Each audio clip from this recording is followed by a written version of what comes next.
Et dans l'actualité des idées aujourd'hui, présidentielle, les premières leçons d'une étrange campagne avec nos deux invités, Charlotte Chaffanjon et Dominique Albertini. Ils sont tous deux journalistes à Libération. L'une suit Emmanuel Macron depuis 2012. Elle est l'auteur précédemment du Paris chez Plomb. L'autre est spécialiste co-auteur ou auteur de la Fachosphère chez Flammarion. Ensemble, ils publient Macron 2, les secrets d'une réélection, qui raconte les coulisses d'une victoire, un livre qui paraît aux éditions de l'Archipel et qui paraîtra cette semaine en physique, en vrai, dans les librairies, en milieu de semaine. C'est une publication presque en temps réel, puisque ce livre de la campagne présidentielle a été imprimé au moment même où cette campagne prenait fin avec la réélection hier soir, dimanche 24 avril 2022, d'Emmanuel Macron, imprimé au soir même du second tour, dès le résultat connu. Bonjour Charlotte Chaffanjon. Bonjour. Bonjour à vous Dominique Albertini. Bonjour. Bonjour à tous les deux et merci d'être là. Ce livre, imprimé en temps réel, commence par ces mots. Ce livre est l'histoire d'une victoire et d'une défaite. Il y avait effectivement deux scénarios possibles, mais dans tous les cas, un gagnant et un perdant, ou une gagnante et un perdant, enfin bref, on féminise d'un côté comme de l'autre. Mais il y avait deux scénarios possibles, la victoire d'Emmanuel Macron ou celle de Marine Le Pen. Jusqu'au bout, vous avez écrit ces deux livres de la présidentielle. Hier soir, l'un est parti à l'impression, l'autre au pilon, imprimé Macron 2, les secrets d'une réélection. Quelle aurait été la couverture retenue en cas de victoire de Marine Le Pen, Charlotte Chaffanjon? Alors en cas de victoire de Marine Le Pen, ça aurait été l'histoire d'une incroyable défaite, puisque comme vous l'avez dit, on suit Emmanuel Macron et Dominique suit la droite. Ce que je voudrais juste préciser, c'est par rapport à l'histoire de la victoire et de la défaite que vous évoquiez. Comme vous l'avez dit, en fait, nous on suit pour ma part Emmanuel Macron et Dominique Valérie Pécresse et la droite. Et en fait, ce qu'on raconte, c'est vraiment l'histoire d'une victoire en fauchant d'Emmanuel Macron, c'est-à-dire que on s'intéresse vraiment à la manière dont il a tuer la droite, qui termine à moins de 5%, c'est absolument historique au premier tour de la présidentielle. Et c'est grâce à ça qu'Emmanuel Macron, finalement, réussit à entrer dans l'histoire en étant le seul président capable d'enchaîner deux mandats hors cohabitation et au suffrage universel, comme ça a été beaucoup répété depuis hier. Et donc nous, ce qui nous intéressait vraiment, c'est comment Emmanuel Macron a œuvré au détriment de la droite, qui a aussi ses torts, et Dominique en parlera beaucoup mieux que moi, pour se permettre deux mandats d'affilée. C'est vraiment cette histoire-là qu'on voulait raconter.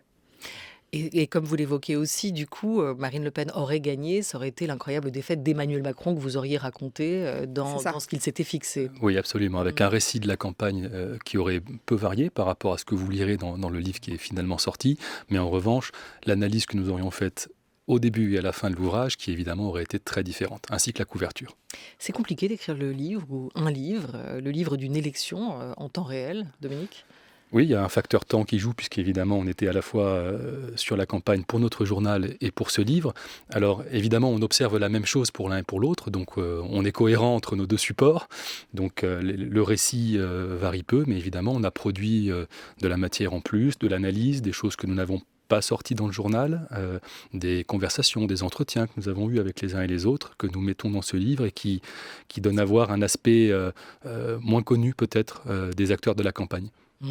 Alors ce livre commence par ces mots, ce livre est l'histoire d'une victoire et d'une défaite, il se poursuit par, ce livre est aussi l'histoire d'un sursis et d'un trépas. Le sursis, écrivez-vous, a été obtenu le 24 avril 2022 par Emmanuel Macron au nom de l'autoproclamé camp de la raison. En battant Marine Le Pen, le chef de l'État sortant a éloigné, mais pour combien de temps, le spectre d'une présidence d'extrême droite. Il l'a fait au prix d'un trépas, celui du parti Les Républicains, héritier des grands mouvements gaullistes qui ont dominé l'histoire de la Ve République. On retourne, si vous le voulez bien, en son et en images, si vous les avez dans vos têtes. Hier soir, dimanche soir, ce 24 avril, au soir de la victoire d'Emmanuel Macron sur le Champ de Mars à Paris. Je veux remercier l'ensemble des Françaises et des Français qui, au premier puis au deuxième tour, m'ont accordé leur confiance afin de faire advenir notre projet pour une France plus indépendante, une Europe plus forte. Je sais aussi que nombre de nos compatriotes ont voté ce jour pour moi, non pour soutenir les idées que je porte, mais pour faire barrage à celles de l'extrême droite. Et je veux ici les remercier et leur dire que j'ai conscience que ce vote m'oblige pour les années à venir. Je suis dépositaire de leur sens du devoir, de leur attachement à la République et du respect des différences qui se sont exprimées ces dernières semaines. Je pense aussi à tous nos compatriotes qui se sont abstenus. Leur silence a signifié un refus de choisir, auquel nous nous devrons aussi de répondre. Alors à quoi Emmanuel Macron doit-il sa réélection? Un sursis et un trépas, nous dites-vous. Le trépas, on y vient, celui du parti Les Républicains. Le sursis, c'est ce sursaut démocratique pour contrer une extrême droite plus forte que jamais, tel que l'écrit dans son sous-titre le quotidien Libération, en une, quotidien pour lequel vous travaillez tous les deux, et dont le titre aujourd'hui est Macron réélu, merci qui, Charlotte Chaffanjon? Effectivement, comme on dit dans le journal, merci les Français qui ne sont pas forcément des partisans d'Emmanuel Macron, qui n'adhèrent pas forcément à son projet et qui, hier, se sont quand même déplacés malgré tout pour voter pour lui et pour éviter que l'extrême droite prenne le pouvoir en France. Il faut quand même avoir conscience que parmi ces gens-là, pour certains, enfin même pour une très très grande majorité, c'est la 3e fois qu'ils se rendent aux urnes lors d'un second tour pour voter pour un projet auquel ils n'adhèrent pas en 2002. En 2012 et en 2017 pour faire barrage à l'extrême droite. Donc effectivement, c'était un petit peu la moindre des choses pour Emmanuel Macron de dire merci hier. Après, l'analyse qu'il faut faire, et ça on s'en rendra compte dans les semaines à venir, c'est est-ce que c'est un merci sincère de sa part ou est-ce que c'est de la politesse indispensable hier et derrière finalement rien ne suit comme Jacques Chirac en 2002 avait pu un peu vite oublier par qui il avait été réélu et comme Emmanuel Macron d'ailleurs en 2017 avait pu ne pas se rendre compte réellement que son élection n'était pas que de l'adhésion. Ce vote m'oblige. Qu'est-ce qui pourrait suivre, pour reprendre votre mot, Charlotte Chaffanjon? Quelles seraient les mesures ou les gestes concrets qui permettraient de dire à ceux qui ont choisi de voter hier pour lui, dans l'esprit d'un front républicain, d'ailleurs vous n'avez pas employé le terme, est-ce qu'il existe encore, de montrer qu'il a reconnu, accepté, entendu le sens de leur vote? J'ai du mal à le dire parce que cette expression, ce vote m'oblige, pourrait rester comme l'une de ces formules formidablement ambiguës qu'il y a dans notre histoire politique, une sorte de « je vous ai compris », où chacun peut lire ce qui l'arrange au moment où ça l'arrange. À qui dit-il merci, lui? S'adresse-t-il aux électeurs de gauche, de Jean-Luc Mélenchon, aux abstentionnistes qui sont sortis de l'abstention pour éviter le vote Marine Le Pen? Je ne sais pas, moi au fond, je ne sais pas le dire, et donc je ne sais ni quel genre de geste il envisage, ni quels ajustements il veut apporter à son programme dans les mois qui viennent. Au fond, ce serait à lui de dire, et peut-être devrait-il le faire assez vite, le contenu qu'il donne à cette formule. Il y aura probablement un affichage humain, c'est-à-dire qu'il va y avoir la composition du gouvernement et le choix du Premier ministre. Donc il y aura sans doute une recherche d'équilibre dans la composition du gouvernement qui visera à donner des gages un peu à la gauche, à la droite et à tout le monde dans le choix des personnes. Mais après, sur le fond, il a opéré un tel virage dans l'entre-deux tours sur sa gauche, ce qui avait un peu manqué avant le premier tour, avec, on l'a vu, un éventuel retour sur sa réforme des retraites et l'abandon du recul de l'âge à 65 ans, une obsession soudaine pour la planification écologique, la qualité de l'air et la qualité de l'eau, pour les questions du féminisme, etc., qui n'était quand même pas son obsession avant, qu'il va falloir voir, mais ça, aujourd'hui, c'est impossible de répondre, dans quelle mesure il le met en acte. Et en même temps, si je puis dire, il y a à l'Assemblée la première opposition qui est composée par 100 députés du Parti Les Républicains. Et donc, c'est très compliqué d'abandonner cette aile-là du combat aussi pour lui et de tout braquer à gauche désormais. Et puis, ça ne correspond pas du tout à son ADN et à ce en quoi il croit, d'ailleurs. Charlotte Chaffanjon, Dominique Albertini, est-ce qu'il y a beaucoup de choses auxquelles on ne peut pas encore répondre aujourd'hui, beaucoup de questions encore en suspens qui ont été aussi compliquées ou qui ont rendu compliqué pour vous cette entreprise de l'écriture d'un livre sur cette campagne et cette élection à chaud, des points sur lesquels vous vous dites là on manque vraiment encore de recul pour comprendre exactement les coulisses de cette victoire? Le temps nous le dira, puisqu'on aura des surprises, et donc là on se dira peut-être « Ah, ça on l'avait pas vu venir ». Je pense que si on parle vraiment de la campagne, on en a une vision assez précise. puisque pour le coup, on l'a suivi au quotidien. Après, moi, sur ce dont je peux le mieux parler, c'est-à-dire Emmanuel Macron, lui-même, l'homme, est un mystère. Ça peut paraître une formule éculée de dire ça, mais c'est la réalité. D'ailleurs, il a complètement orchestré la difficulté à le cerner, à l'analyser, en mettant entre lui et les journalistes, qui sont les vecteurs de l'information, une barrière immense. Ce que vous avez en revanche bien perçu, et ce qui vous semble expliquer en tout cas cette victoire, c'est tout d'abord la chute de la maison LR, les Républicains. On retrouve Valérie Pécresse en meeting. Et maintenant, je vous demande de vous lever avec votre drapeau tricolore pour accueillir celle qui porte haut et fort notre couleur, celle qui va devenir notre prochaine présidente de la République.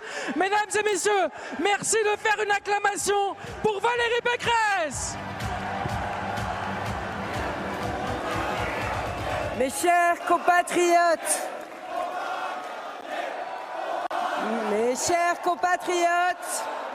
mes chers amis, mes chers amis, je m'adresse à chacun d'entre vous. Le fameux meeting de Valérie Pécresse, c'était en février dernier. Dominique Albertini, vous y étiez à ce meeting ? Oui, bien sûr. J'y étais d'autant plus qu'on nous y avait beaucoup invités dans son équipe.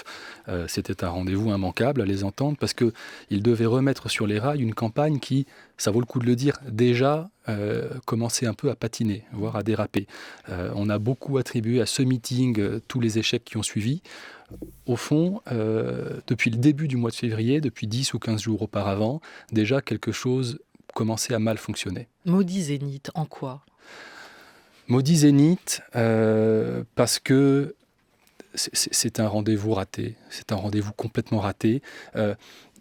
Il arrive qu'une campagne se joue sur un moment, qu'une candidate ou un candidat soit jugé sur un souvenir. Marine Le Pen a traîné comme une brûlure pendant très longtemps son débat raté de deuxième tour au 2017. Et pour Valérie Pécresse, le Zénith a été l'un de ces moments ratés sur la forme. J'ai peut-être pas besoin de trop y revenir parce qu'on a tous en tête les intonations, une gestuelle, une mise en scène, enfin quelque chose qui paraissait très décalé. Et sur le fond, et ça a peut-être été moins dit, parce que c'était pas un très bon discours. Vous l'avez écrit, pardon. Le vrai problème du Zénith, c'est pas la forme.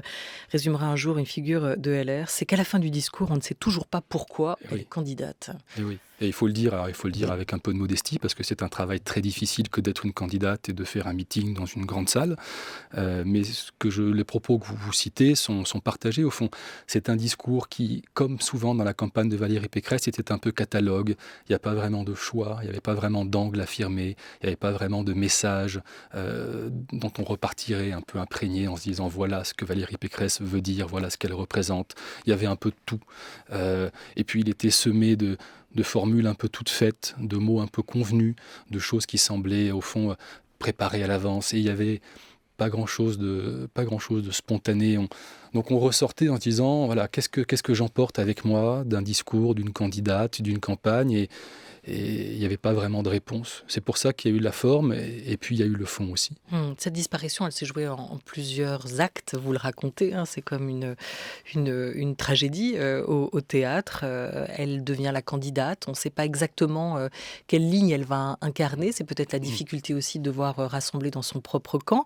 Il y aura ce zénith manqué, raté pour elle, et puis elle va aussi souffrir du manque de soutien à l'intérieur de son propre camp, et notamment l'absence de soutien d'une figure phare, peut-être le parrain qu'il lui aurait fallu pour pouvoir avancer, c'est celle de Nicolas Sarkozy. Bien sûr, très mal vécu par le camp Pécresse qui, il peut le dire aujourd'hui, mais il ne le disait pas à l'époque, a vécu ça comme un poison lent qui a agi et véritablement empoisonné la campagne. Au fond, ils sont persuadés autour de Pécresse que Nicolas Sarkozy n'a jamais eu l'intention de la soutenir. Ils se sont persuadés que Nicolas Sarkozy s'attendait à ce que sa campagne échoue dès le mois de janvier et qu'il aurait pu annoncer beaucoup plus tôt son soutien à Macron. Et bon, il ne l'a pas fait, mais c'est vrai que les petites confidences, le non-soutien, cette espèce de feuilleton qui a duré au fil des semaines, a fait beaucoup de mal à Valérie Pécresse parce qu'il a installé l'idée qu'au fond, la seule figure vraiment référente à droite aujourd'hui l'a jugée pas à la hauteur du match. Voilà, donc ça lui a fait beaucoup de mal. Et au fond, c'est peut-être le seul véritable acquis de la campagne pour les Républicains, c'est l'officialisation de ce divorce entre Nicolas Sarkozy et ce qui a été son parti. Est-ce qu'il y a un effet miroir entre ce qui s'est passé il y a 5 ans pour le Parti socialiste et ce qui se passe aujourd'hui pour les Républicains? Est-ce qu'on peut transposer les deux mêmes situations pour vous? Les histoires sont différentes parce que les histoires partisanes sont différentes, mais c'est sûr que dans les deux cas, on assiste à une chute assez spectaculaire. Le Parti socialiste avait fini à 6,5% en 2017 et LR la termine à 4,8%. C'est des scores qui sont un peu spectaculaires. Et donc, en cela, on peut les mettre en miroir. Après, par rapport à ce que le macronisme a fait de mal aux deux partis, je pense qu'on ne peut pas comparer parce que le Parti socialiste a beaucoup payé 5 ans de pouvoir contester. Le fait que François Hollande a été un président qui n'a pas convaincu, qui n'a même pas été en capacité de se représenter. Donc, il y a lui, quelque part, mais ça demanderait des heures d'analyse, mais fait énormément de mal à son parti, presque plus finalement qu'Emmanuel Macron, qui est un peu arrivé comme une cerise sur le gâteau, qui s'est un peu amusé dessus, en pilonnant les archaïsmes de la gauche, les 35 heures, le fait que la gauche n'aime pas le travail, etc. On peut reciter plein de propos d'Emmanuel Macron avant qu'il se déclare candidat contre le PS qui ont abîmé, mais c'était déjà terminé. En revanche, la droite avait toutes les raisons d'espérer cette fois pouvoir reprendre le train de l'alternance assez classique. Et je pense qu'en cela, comme elle n'avait déjà plus le pouvoir depuis très longtemps, les raisons sont différentes. Mais de tout ce qu'on a dit, pardon, ce sont les propres faiblesses d'un camp, hein, de ce qu'on vient d'évoquer, la figure de Valérie Pécresse qui peine à rassembler, à remobiliser autour d'elle, les échecs d'un meeting, le manque de soutien à l'intérieur de son propre camp. Où est-ce que Emmanuel Macron intervient dans cette disparition ou cette chute de la maison LR pour vous? Je crois qu'il intervient comme un révélateur. Parce qu'on dit beaucoup qu'il provoque la disparition de ses partis, mais en réalité, je pense qu'il a plus révélé de choses qu'il n'en a provoqué. Les Républicains, ça fait très longtemps que ce parti a beaucoup de problèmes, mais un en particulier, il rassemble des gens qui, au fond, n'ont pas grand-chose à faire ensemble et qui, en toute logique, si les sciences politiques étaient des sciences exactes, devraient composer au moins 2 et peut-être 3 partis différents. Et ces gens-là tenaient ensemble depuis très longtemps parce qu'au fond, ce parti mais comme l'était le PS, est d'abord un syndicat d'intérêt électoral. Ça veut dire que des gens qui n'ont pas grand-chose à se dire cohabitent ensemble parce que c'est leur meilleure chance de continuer à avoir des mandats, à exercer du pouvoir localement ou nationalement. Et ce système-là, c'est pas forcément très sain, mais ça peut durer tant qu'effectivement le pouvoir est au rendez-vous. Parce qu'on peut toujours s'entendre pour gérer ensemble, même si on ne s'aime pas beaucoup. Là où ça commence à moins bien marcher, c'est quand vous ne vous entendez pas mieux qu'avant, mais qu'en plus, à l'arrivée, vous n'exercez plus le pouvoir. Et donc Macron, à un moment, il dit, voilà, moi j'arrive, il y a des gens chez LR qui sont beaucoup plus d'accord avec moi qu'ils ne le sont avec leurs propres camarades, c'est pareil chez PS, et donc voilà, nous avons vocation, c'est cohérent, à travailler ensemble. Et il fait ça, et il insère ce coin au milieu du parti, jusqu'à révéler qu'effectivement aujourd'hui, voilà, ça n'a plus beaucoup de cohérence, ça ne tient plus ensemble. Il y a peut-être des emprunts programmatiques aussi. Il y a 5 ans dans le programme du Parti socialiste et aujourd'hui clairement dans celui des Républicains. On est au-delà même des emprunts programmatiques, on l'a vu. Intertextualité, en littérature. Le 17 mars, lors de la présentation de son programme, ça a été quand même assez spectaculaire sur le recul de l'âge de départ à la retraite, ou presque encore plus spectaculaire, parce que c'est presque, j'ai envie de dire, plus original qu'un simple recul de départ à la retraite, qui est une mesure de droite finalement assez banale, avec le fait de conditionner le RSA à 15 à 20 heures de travail, qui était dans le programme de Valérie Pécresse, quasiment mot pour mot. En fait, ce qu'Emmanuel Macron fait, c'est très simple, c'est qu'il profite d'une faiblesse. Et quand les gens sont à terre, c'est plus simple de les dépouiller, et parce qu'ils ont autre chose à faire que de s'occuper de ce qu'il y a dans leur poche. Donc finalement, il s'est servi sur le dos de gens qui avaient autre chose à faire que de se protéger parce qu'ils étaient dans leur querelle interne. Alors ça, Dominique, c'est mieux que moi, mais moi j'ai le sentiment à droite qu'ils ne sont toujours pas remis de l'échec de Nicolas Sarkozy, qui sont en quête permanente d'un chef, parce que c'est culturel. Voir celui de François Fillon après, qui était une campagne qui avait plutôt bien commencé. François Fillon a occupé la même place statutaire qu'un ancien président de la République, qui avait l'aura qu'il avait, etc. On a l'impression comme ça qu'ils sont en permanence en train de pleurer sur ce départ et cette défaite et de chercher un chef, parce que la droite est comme ça, a besoin d'une hiérarchie très pyramidale et donc Emmanuel Macron a profité de ce schéma de mort cérébrale et intellectuelle. Alors il se disait, Emmanuel Macron, ni de gauche ni de droite il y a 5 ans. Est-ce que le résultat des courses aujourd'hui est l'explication peut-être principale ou le secret de cette réélection, pour reprendre le titre du livre que vous co-signez, Macron 2, les secrets d'une réélection, c'est qu'il a tué littéralement le clivage gauche-droite? Alors il ne l'a pas tué, non, il ne l'a pas tué. Si on regarde les études, il y a une étude du Monde qui date de septembre 2021 qui est assez intéressante, parce qu'ils ont réalisé la même étude sur un échantillon assez large, je ne veux pas dire de bêtises, mais un échantillon quand même assez large tous les ans depuis 2017, et on se rend compte que si le clivage droite-gauche, le fait que les Français considèrent le clivage droite-gauche comme primordial n'est pas majoritaire, mais ça revient. Je m'exprime pas très bien, mais ça revient beaucoup. Je crois qu'il y a 62% des Français qui croient encore au clivage gauche-droite, et c'était beaucoup moins en 2017. Donc tout ça pour dire que confrontés aux crises, confrontés à la pandémie, confrontés à la guerre, la notion du clivage et des solutions gauche-droite remonte en flèche. Dans les secrets de cette réélection, quelle place accordez-vous au débat de l'entre-deux tours? À quel point ça a permis ou pas à Emmanuel Macron de marquer décisivement des points? Et est-ce que Marine Le Pen en a à ce moment-là littéralement aussi perdu? Très franchement, on y retourne avec la question de la guerre en Ukraine et de la Russie, avec notamment l'emprunt qui a été réalisé par Marine Le Pen auprès de banques russes. Je rappelle que en droit international, on reconnaît rarement, c'est-à-dire qu'on ne le fait plus depuis la Deuxième Guerre mondiale, des territoires qui sont annexés par la force. Vous l'avez fait pourquoi? Et je le dis avec beaucoup de gravité ce soir, parce que ça, pour notre pays, c'est une mauvaise nouvelle. Parce que vous dépendez du pouvoir russe et que vous dépendez de M. Poutine. Parce que quelques mois après avoir dit cela, Mme Le Pen, vous avez contracté un prêt en 2015 auprès d'une banque russe, la First Czech Russian Bank, proche du pouvoir, en septembre 2014. Et donc, vous ne parlez pas à d'autres dirigeants, vous parlez à votre banquier quand vous parlez de la Russie. C'est ça le problème, Madame Le Pen.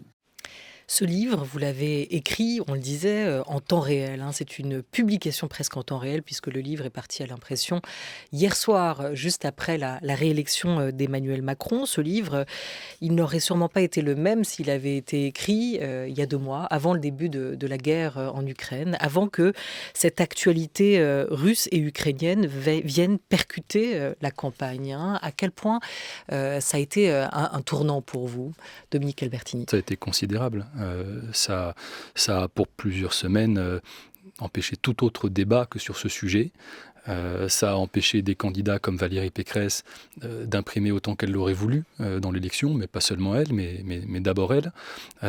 Ça a été un handicap énorme pour les 2 candidats d'extrême droite, mais surtout pour Éric Zemmour, qui avait pris oralement les positions les plus radicales. Pour Marine Le Pen également, on vient d'entendre l'extrait du débat que vous citez. Ça a changé en tout cas la perception d'Emmanuel Macron en tant que chef d'État engagé dans un événement de dimension historique. Enfin voilà, c'est vraiment un impact assez décisif sur la campagne, il me semble. Charlotte Chaffanjon. Oui, après ce qu'on raconte dans le livre, c'est qu'Emmanuel Macron, il faut quand même avoir en tête qu'avant le déclenchement de la guerre, il avait déjà théorisé l'idée de faire une campagne en surplomb, de ne pas trop mettre les mains dans le cambouis. Il avait déjà décidé de ne pas débattre avec ses adversaires avant le second tour, enfin avant l'entre-deux tours. Donc ça lui a permis de justifier toutes ces décisions qui avaient été prises avant et qui auraient peut-être été plus encore remises en question par ses adversaires que s'il n'avait pas été faiseur de paix, se présentant comme un faiseur de paix. Mais par contre, c'est pas des décisions qui ont été prises sur la stratégie en fonction du déclenchement de la guerre. Et ça, je trouve que c'est assez important de le préciser parce qu'il en a beaucoup joué, entre guillemets, du fait de ne pas avoir le temps, du fait d'avoir autre chose à faire, de ne pas pouvoir faire des déplacements, d'annuler des déplacements, de ne pas faire de médias, de ne pas répondre à des questions, jusqu'à ce que ça devienne problématique parce que Marine Le Pen montait quand même en flèche dans les sondages. Donc à partir de là, il a dû quand même un petit peu faire semblant de s'intéresser à cette campagne. Mais la guerre en Ukraine a été un prétexte à une stratégie qui était déjà décidée. En tout cas, est-ce que cette guerre, et c'est le retour dans la campagne, au centre de la campagne, de ces questions géopolitiques, ont aussi desservi clairement d'autres candidats, et notamment Marine Le Pen? Est-ce qu'on peut le prendre dans ce sens-là? À l'évidence, Marine Le Pen, ça n'a pas tant desservi que ça. On a vu beaucoup desservi Éric Zemmour et Jean-Luc Mélenchon, moins, dans une moindre mesure, mais Marine Le Pen, elle a continué à monter dans les sondages après le déclenchement de la guerre. Elle s'est qualifiée au second tour comme c'était son objectif. Donc non, les raisons pour lesquelles ça ne l'a pas desservie sont à mon avis très compliquées à analyser ça va être travaillé pendant des semaines. Je peux citer un des ministres d'Emmanuel Macron qui a tenté une explication qui peut-être se rapproche de la réalité, c'est que le corps électoral de Marine Le Pen ne vote pas en fonction des questions internationales, est plus concerné par les questions de pouvoir d'achat, de fin de mois, de vie au quotidien, des questions de proximité. Que l'électorat d'Éric Zemmour ou Valérie Pécresse ou même Emmanuel Macron, qui va plus mettre haut dans l'ordre des priorités la place de la France dans le concert mondial et les questions internationales. Ça peut être une explication. Le PS, plus qu'affaibli, quasi mort, ou en tout cas en plein trépas. Les Républicains en voie de disparition. Est-ce qu'il est normal, dans une configuration comme celle-ci, Dominique Albertini, que les oppositions se reconstituent aux extrêmes, en tout cas avec une gauche radicale, à droite avec une extrême droite? Et est-ce que c'est aussi finalement ce qui s'est joué au centre-gauche et au centre-droit qui a servi la stratégie de dédiabolisation de Marine Le Pen? Je crois que la stratégie de dédiabolisation de Marine Le Pen, elle tient d'abord à elle-même, parce que c'est une démarche constante de sa part depuis qu'elle prend le Front National en 2011. Et elle a de toute évidence beaucoup bénéficié de la présence d'Éric Zemmour, qui a fait office de paratonnerre pour sa campagne, concentrant les outrances, la tension, les dénonciations, tandis qu'elle faisait cette campagne qu'on a qualifiée un peu de sous-marine, une petite tournée des marchés qui ne faisait pas trop parler d'elle, les fameuses images de chats dont il a beaucoup été question.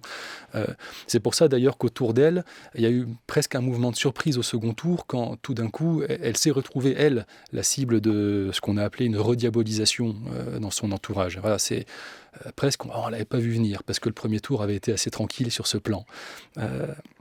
Donc je l'attribue d'abord à ça, et après il y a l'attrition des grands partis dits de gouvernement, parce qu'on peut trouver le résultat d'hier sévère pour Emmanuel Macron, mais alors que faut-il en penser sur les deux partis qui se sont partagés le pouvoir depuis les débuts de la 5e?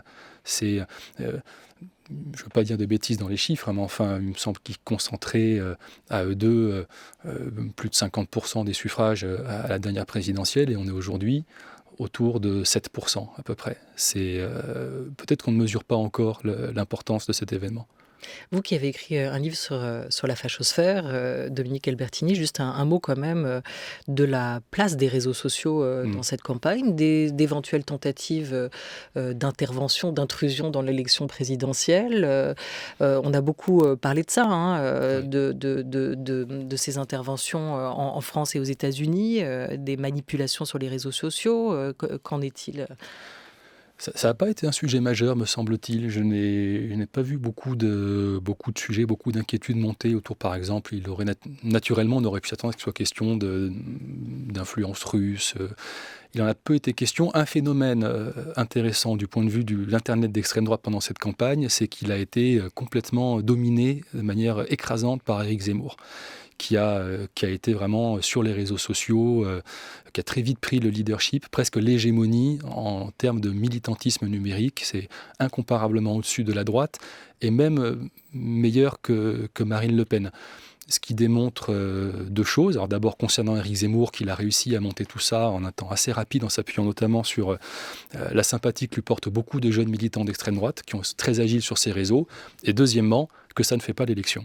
que c'est une élection qui s'est à nouveau en partie jouée davantage sur les médias traditionnels que sur Internet. Allez, on retourne à gauche, si vous le voulez bien, avec les mots de Jean-Luc Mélenchon qui appelle à un troisième tour lors de l'élection législative de juin prochain. À toutes et à tous, je dis, ne vous résignez pas. Au contraire, entrez dans l'action, franchement, massivement. La démocratie peut nous donner de nouveau le moyen de changer de cap. Le troisième tour commence ce soir. Les 12 et 19 juin ont lieu les élections législatives. Vous pouvez battre M. Macron et choisir un autre chemin. Le 12 et 19 juin, un autre monde est encore possible si vous élisez une majorité, je dis bien une majorité, de députés de la nouvelle Union populaire qui doit s'élargir. Charlotte Chaffanjon, Dominique Albertini, je rappelle que vous êtes les auteurs de Macron 2, les secrets d'une réélection, le livre qui raconte les coulisses d'une victoire et qui paraît aux éditions de l'Archipel, livre imprimé et écrit en temps réel. Jean-Luc Mélenchon, est-ce que cette promesse d'un troisième tour à l'occasion des législatives, telle qu'il l'a formulée, est aussi un des secrets de cette réélection? Beaucoup sont allés voter Emmanuel Macron en se disant il y aura un troisième tour en juin prochain. C'est sûr que là, à partir de ce matin, commencent les grandes manœuvres pour les élections législatives dans tous les partis, à commencer par le parti de la majorité, puisqu'Emmanuel Macron, le soir du premier tour, a appelé à la création d'un grand mouvement, d'un grand parti dans lequel se rassembleraient tous ses alliés. L'objectif, c'est évidemment de s'assurer d'avoir une majorité confortable à l'Assemblée nationale en juin, parce que effectivement, Jean-Luc Mélenchon, qui a réalisé 22% au premier tour, a une dynamique. Et c'est d'ailleurs la seule chose qu'il fait en appelant Emmanuel Macron, les Français à le nommer Premier ministre, c'est tenter de garder le drapeau. C'est crédible ou pas, Jean-Luc Mélenchon, Premier ministre? Moi, j'ai du mal à répondre que c'est crédible. D'abord parce que quand bien même Emmanuel Macron perd la majorité, je ne le vois pas nommer Jean-Luc Mélenchon à Matignon. Je pense qu'il trouvera une solution moins compliquée. Et en plus, depuis l'inversion du calendrier, c'est quand même délicat de passer en cohabitation un mois après une élection présidentielle, 2 mois après une élection présidentielle. Je pense que ça n'est jamais arrivé. Dominique Albertini? Oui, Charlotte a absolument raison. Après, ce qui est intéressant de constater, c'est que les discussions entre les forces de gauche progressent à un rythme auquel on ne s'attendait pas forcément il y a quelques mois, quelques semaines, quand on voyait le ton qu'elles avaient entre elles. Et donc, ça se présente sous un jour nouveau et intéressant. Il nous reste 1 minute, un scénario de politique fiction pour dans 5 ans.